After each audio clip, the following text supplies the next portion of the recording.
I'm Maureen Ballatori, and this is Spilled Salt, a podcast on the thrills and spills from the food, beverage, and agriculture industries. Today's guest is Dylan Vaca. He's the brand and marketing manager at the DeLong company. And so you may be wondering why I have a grain aggregator on the podcast, but Dylan and DeLong Company have an incredibly fascinating story. So DeLong Company has created the Grown Climate Smart Initiative, which was established to lead the way in climate smart agriculture by supporting environmentally responsible farming practices that offer consumers a way to champion sustainably grown products. So essentially, DeLong Company received some USDA funding over 5 years to help make regenerative agriculture and other forms of sustainable farming practices possible for farmers and make the sourcing possible for brands. So it's so exciting for us to be able to find a company that's doing this work, because there are brands that want to source responsibly, and there are farmers who want to grow responsibly, but they're not always able to find that matchmaking, right? That makes it possible for them to launch products and sell their supply to that right audience. And DeLong Company is doing that. So for anybody who's ready to nerd out on this aspect of agriculture, you will love today's conversation. Enjoy. Hey, Dylan, how are you? Hi, I am doing well. How are you doing? Good. Great to see you. Thanks for taking the time to join me on the pod today. Yeah, no, I definitely appreciate the opportunity. I appreciate, getting the chance to talk to you and talk about what we got going on. Yeah, that's awesome. And I'm especially excited because this is kind of a special two-part episode. We've got you here today, and then we've got a brand that you sent our way, Anytime Spritz, is going to be joining us on next week's episode. Yeah, we're really excited about, that partnership. They have a really great following, a lot of great, storytelling that goes behind, the product they're producing. So we're really excited about that partnership and some of the other partnerships we have. But, that's the one that we're rolling with right now, and really excited to get them on the show as well. Love it. Fantastic. Well, I want to back up. I like to start in the beginning, as it were. So tell me a little bit more about you and your personal background. Yeah, so my background is I grew up in the western suburbs of Chicago, in a rural community. I didn't grow up farming or necessarily grow up in a farming family, but was in an agricultural community. Went to school locally in Aurora, Illinois, at Aurora University. You were in Aurora? Yep. Interesting. Yep. We did a special project. The poverty is very high there. Yeah. We did a special project. Yeah, with Partnership for a Healthier America, because they have some of the highest rates in the U.S. Yeah. No, a lot of what the university does and what you get involved with is community based, obviously, and helping out where you can there. I didn't grow up in Aurora, but it's pretty close to my hometown, so definitely, something I was involved there, through the university. But got a marketing degree through Aurora University. Started my career out in working in the marketing department of a manufacturer, of an industrial manufacturer. From there, got a lot of great experience, got to work on, some really big accounts. It was a global company, and, it was really a great experience, working for a manufacturer. Put my time in there and found a new opportunity with the DeLong company, to kind of head up the marketing side of their sustainability initiative, that they won through the USDA. That's called the Climate Smart Commodity Grant or program. And we're branding in-house and out to consumers and farmers as grown climate smart. So now, I'm handling much of the marketing, the partnerships, everything that goes in with marketing to growers and consumers and to B2B buyers. Yeah, and we're going to talk more about that shortly, about the partnerships, what does that look like, and so on and so forth. But I want to stay a couple questions first. So Before you joined the DeLong Co., did they have a sustainability initiative prior to that, or did they hire you to lead it and you were the first one? So the DeLong company is they've been around for 110 plus years now, and throughout time they've always been very focused on different initiatives and different sustainability things they can do, whether it's operationally, whether it's product offerings, whether it's internally or externally. So simple things from implementing solar panels or Tesla energy packs right on facilities. Um, they've been doing that throughout time, but as far as doing a sustainability program or something like that with farmers, this is really one of the first things. So they actually wrote up a grant proposal probably a little over 2 years ago now to the USDA for this Climate Smart Commodities grant, which is about $3 billion total. And they ended up winning $40 million through that. And then, from there, they kind of built out the team who would be working on that, day to day. Got it. Got it. And so the USDA Climate Smart Commodities grant that DeLong Company is a recipient of, talk a little bit more about what DeLong Company is doing with that funding for the benefit of farmers and brands. Yeah. Yeah. So, like I mentioned before, the DeLong company won $40 million through 5 years to really implement this program. And what that means is it's kind of two parts. The first part is enrolling growers and enrolling growers in this program that do cover crops, that do reduced or no-till, that do nutrient management plans or windbreak. Ultimately, what all these are what the USDA classifies as climate smart practices that reduce greenhouse gas emissions and increase carbon sequestration rates. Um, so really the base of what we started doing and what we've been doing now for close to 2 years is enrolling growers. And these growers they come to us and say, hey, I'm doing 200 acres of cover crops or 500 acres of no-till or 25 acres of a nutrient management plan, something like that. And we're able to fund them on a per acre basis to do those practices. And it's been really rewarding to talk to growers that have been doing these practices for a long time and get them funding for the practices, and new growers as well that have always thought about doing the practices, but they've never actually got to them because they needed a little bit of financial backing behind it to make that change. So I think what I was so excited the first time we talked about this, and I almost wish I could have just recorded that whole conversation and put that on the podcast episode today because it was just shock and awe from my perspective that DeLong Company is doing this important work. One, because after going to the World Agritech Summit in March in San Francisco, there was tons of discussion about the government needs to be backing, and providing these incentives to farmers. But it was a question of, well, how is that going to get done? And I don't want to say that the whole room kind of like shrugged their shoulders, but effectively that's kind of what it was, that the folks in the room didn't really have the answer for who is the in between. And that's what you're doing.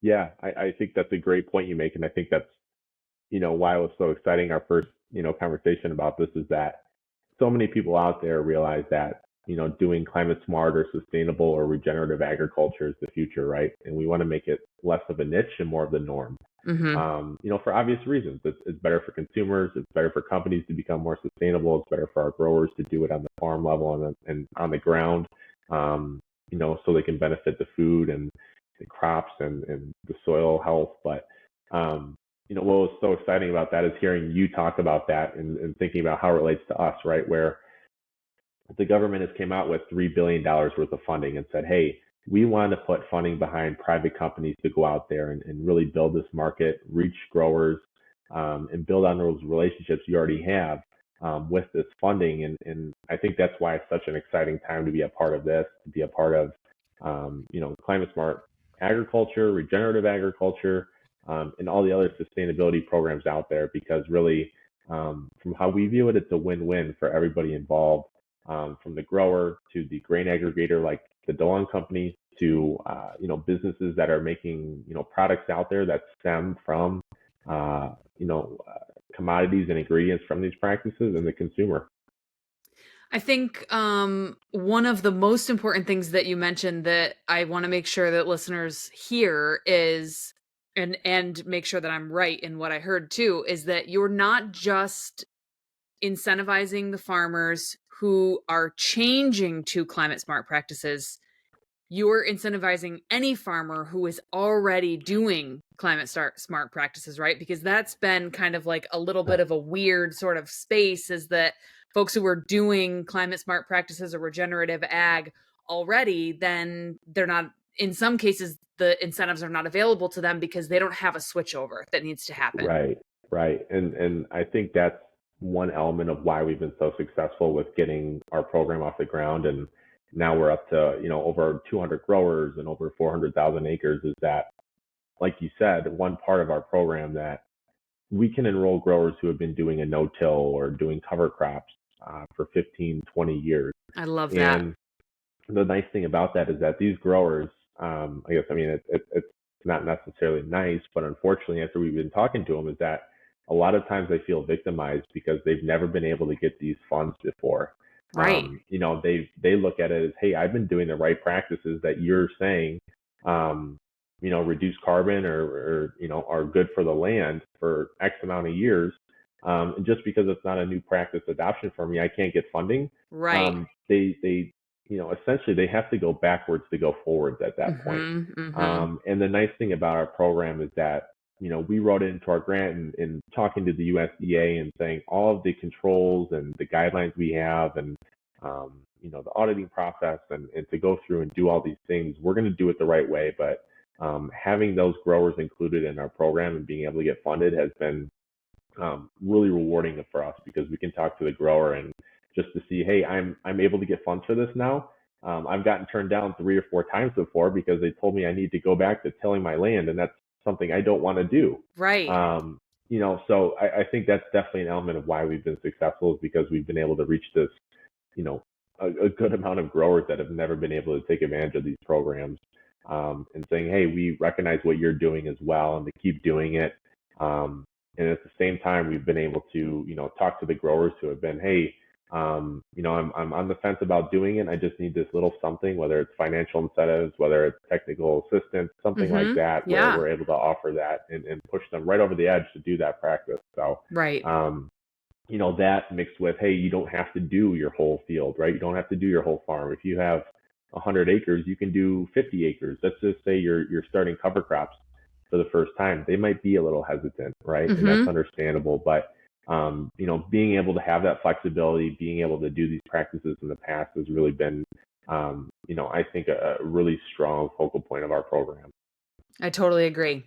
So you mentioned that DeLong company already had these grower partnerships, and that's why you were like really well suited to be a good shepherd of this grant program.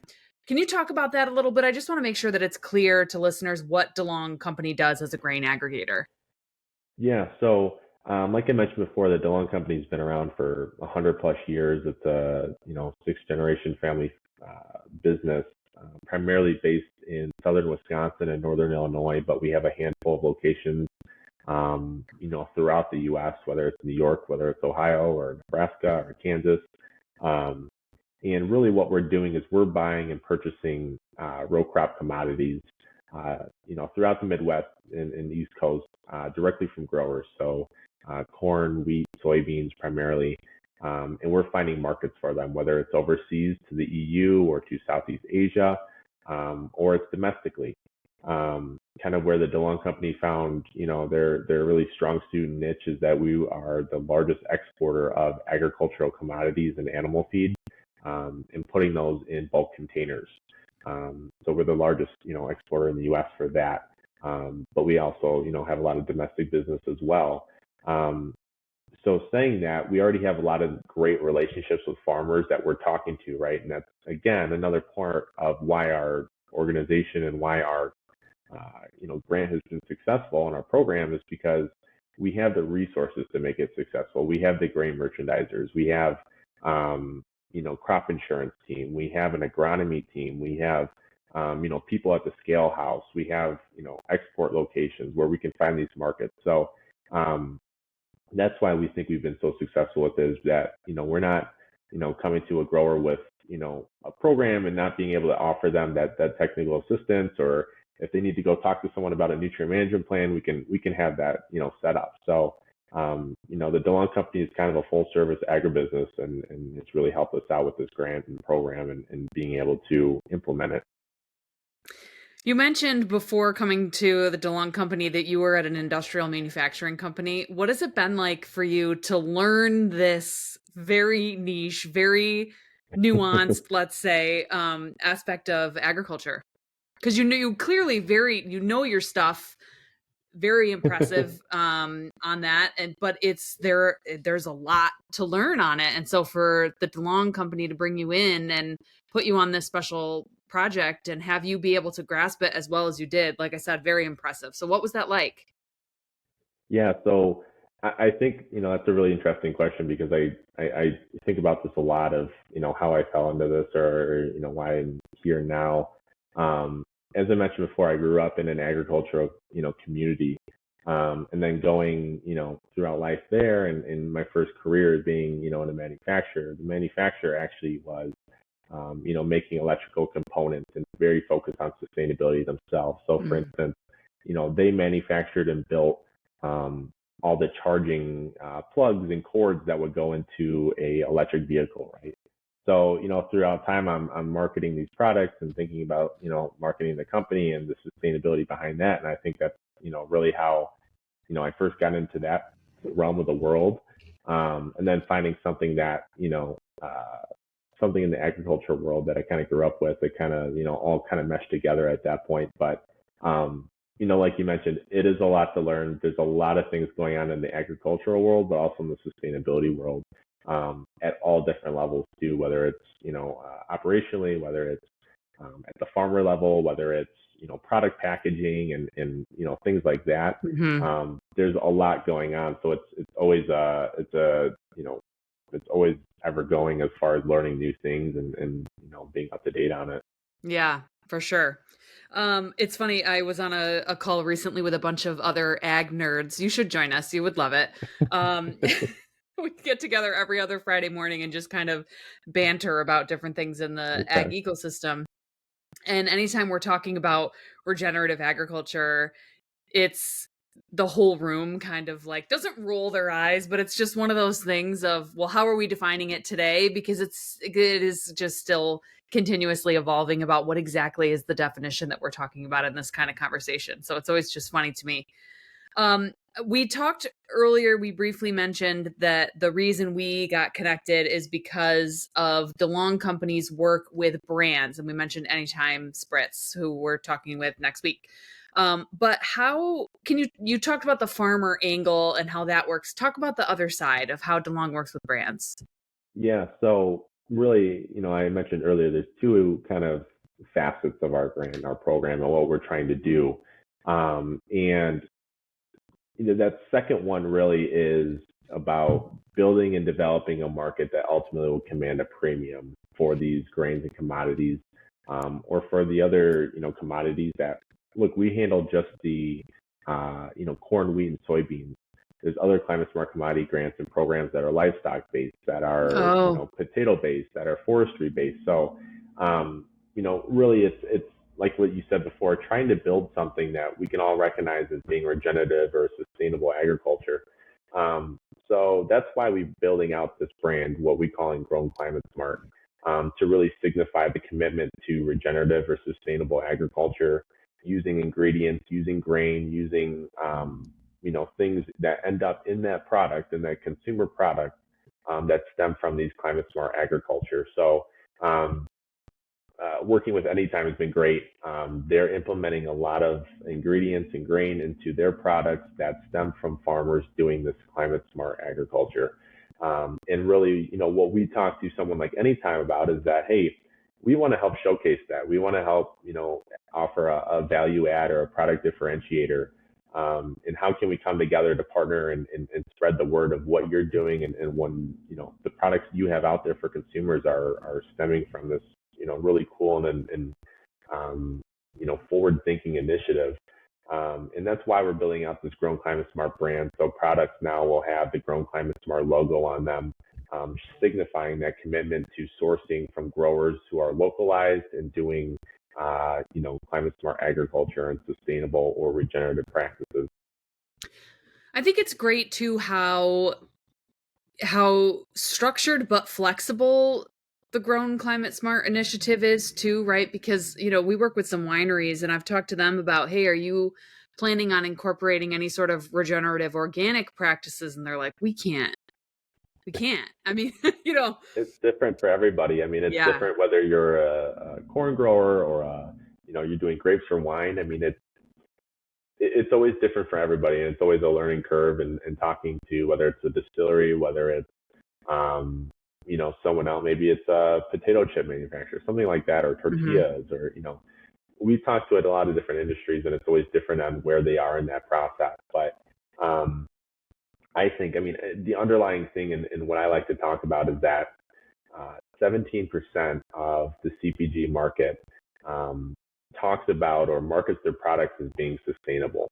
They have something on their packaging, on their website. They talk about their products having sustainable origins, and 17%, if you think about the whole CPG market, isn't huge.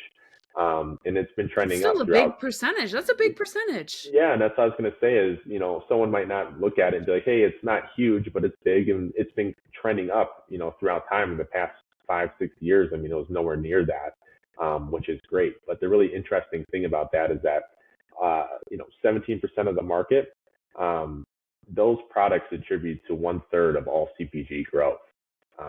So when you're talking about, growth and trending, ideas and how to market products, that's really a focal point of trending products and growing. So I think that's really interesting. And New York University actually came out with that, and they have a whole Center for Sustainable Business, and they come out with their Sustainable Market Share Index, which has a lot of great information like that talks about how CPG companies are thinking about marketing their products with sustainable origins or backgrounds.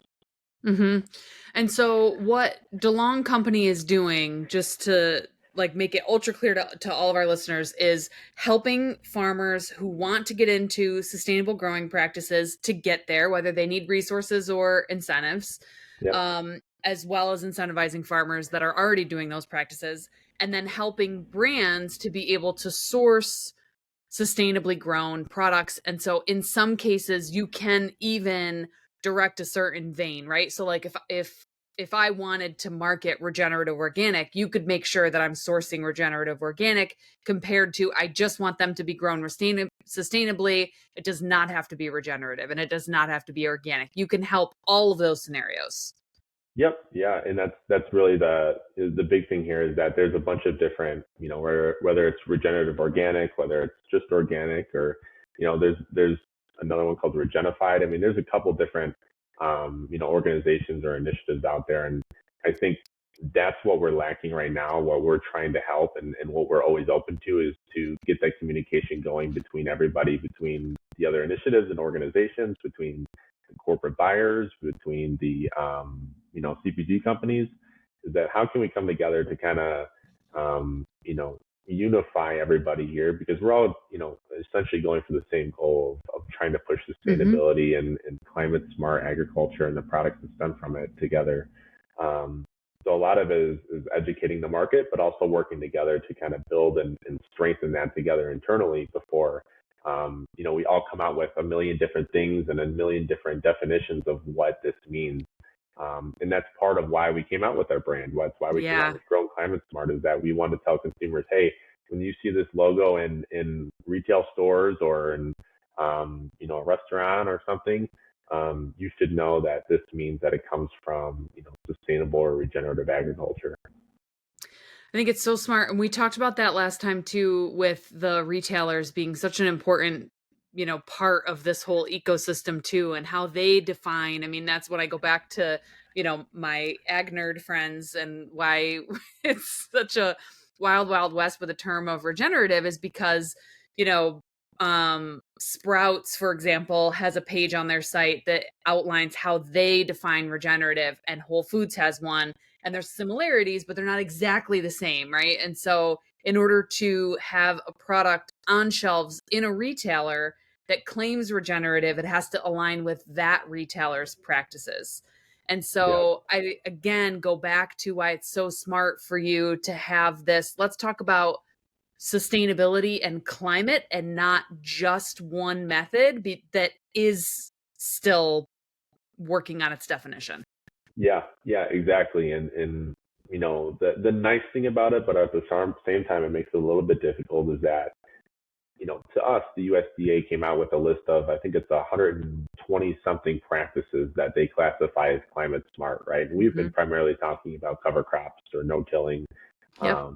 But, when you go industry to industry, they're all a little bit different, right? A livestock producer, wouldn't have, they wouldn't really care about no-tilling, right? Or maybe they don't care about another practice that we care about. But when we talk about rotational grazing, that fits under that climate smart agriculture guidelines that the USDA came out with, that makes total sense to them. And being, grass fed and grass finished, things like that, resonate with them. So a lot of it is us coming together and at some point I feel like we're going to have to make these guidelines or a common understanding of what all of this Right. means. So at the same time, it's great that a lot of companies, whether big or small, are interested in this and want to push it and see the value in it. I just think at some point, we're all going to collectively come together, whether it's through government, whether it's through private coalitions or something, to kind of come with one definition. Because, I understand from a consumer standpoint, it can be confusing. It can be confusing to see, what's the difference between if something's organic or non-GMO versus regenerative or sustainable. So Right. Exactly. You talked about the fact that you work in a bunch of different industries. What are some of the industries that you work in, and are there any that are more common than others? yeah, so we've really found our niche with, and we didn't set out at the very beginning, so it's been kind of fun to learn about it and get into it now. But we've really found our niche with like distilleries and breweries and distillers and malt houses and mills, because they're so closely connected to agriculture, and they already talk about grained glass or seed to sip or seed to spirit or all the different terms that go along with it. But there's many different industries, outside of that, whether it's grazing, like grazing when it comes to livestock, or whether it comes to food ingredients. There's big corporate buyers that are interested in buying, a lot of grain that comes from this, because they're getting pressure from, the Cokes or the PepsiCos of the world, that they need to work with their downstream supply chain partners to become more sustainable. So, there's a lot of industries, and it's always interesting to see kind of who's at the forefront of it, who's maybe lacking. Even, thinking about ethanol fuel, there's a lot of companies out there that are ethanol plants and thinking about sustainable aviation fuel. Maybe consumers don't recognize that as much, but, I think throughout time, it's only going to be growing. Yeah, I agree. I mean, even I travel a lot, so I book a lot of flights. And you can see when you book a flight, right, what their Yep. CO2 emissions are, Yep. for each airplane. So, yes, totally agree. Tell me that, so this is spilled salt, right? It's about the idea of the things that spill, the things that get left behind, throughout your career or a story. So tell me about a high point and a low point in your I, career. in my career, I think a high point is, like I said, kind of coming full circle to kind of where I come from and how I grew up, and finding I never thought I'd be working in the agriculture world. So now that I get to work in it, it's kind of been fresh, I guess you could say, and it's been kind of exciting to kind of get readjusted to that world. I think a low point. There's a lot of learning curves working with the USDA and trying to administer a grant correctly. And there's a lot of paperwork that goes through it. There's a lot of Yeah. things that, trying to figure out, how do we market to farmers first? How do we market to, B2B buyers? It's a lot of different things. I wouldn't say it's a low point essentially, or a bad thing, but an interesting point of that is like, yeah, I am younger, right? I'm not, I graduated college roughly, 5, 6 years ago maybe, but, talking about marketing and how do you market to consumers and people, all of it's digital based, right? And we talk about how to, market that way. But when you're working with farmers, a lot of times that digital doesn't, connect with them for whatever Right. reason, right? So it's thinking about, getting creative with things and how to, be successful at your job is kind of what keeps it interesting to me, and how to build on that, and ultimately keep being successful, and doing some really cool initiatives at the same time. I never thought I would end up in agriculture either. And I grew up on a dairy farm, and it was just kind of, I went off to school and I thought that was kind of the end of it. And then here we are. I talk to I, farmers I all the time. I think a lot of times it gets, for whatever reason, it gets, a bad rap, or it gets left behind as being, oh, it's agriculture, it's old, and all this. But there's so many cool initiatives that in companies out there with technology and different programs and product offerings that, when it comes to robotics or it comes to drones, I mean, there's so many things out there now that I think it's really exciting to see where agriculture is now. And all the interesting science that's going to be coming out soon, and I think it's an exciting time. So I'm glad I'm in it. Me As I'm too. sure you are too. So Yeah, yeah, yeah, and I'm especially excited about robotics as well. The whole ag tech sector yeah, for the industry is really exciting, but the thing that I keep hearing more and more about at any agricultural conference I'm going to these days is biologicals, which I think is oh also another whole yeah, interesting sector. yeah. I mean, that's you know I probably am not the best person to talk about different strains of chemicals and all these things that go into building the top yielding crop.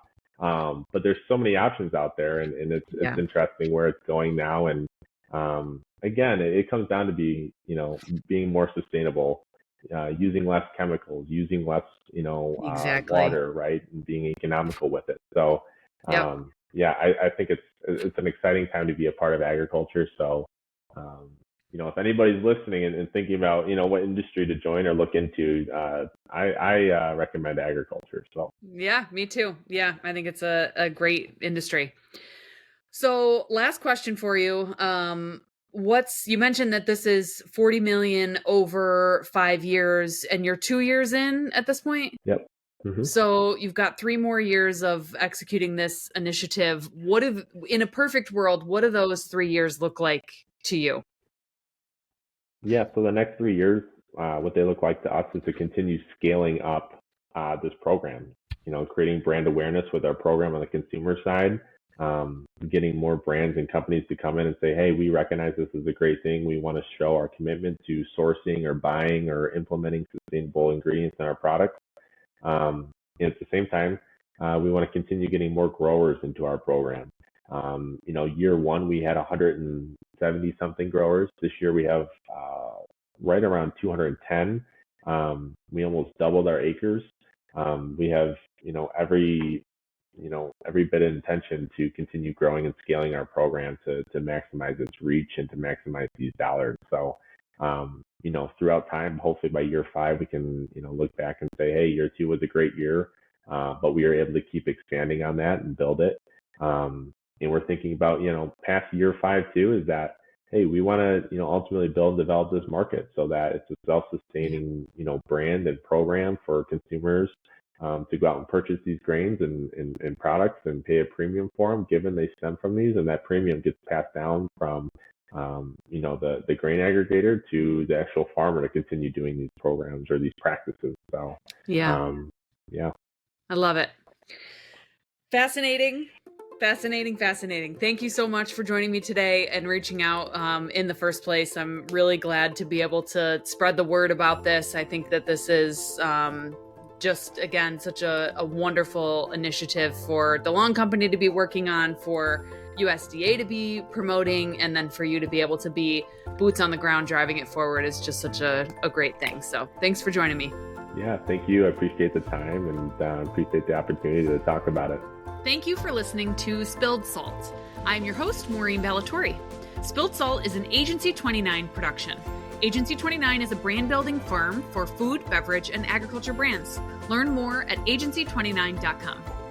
For more information about the podcast, visit spilledsaltpodcast.com. Use that website to send me questions or recommendations for future guests. I always love hearing from you.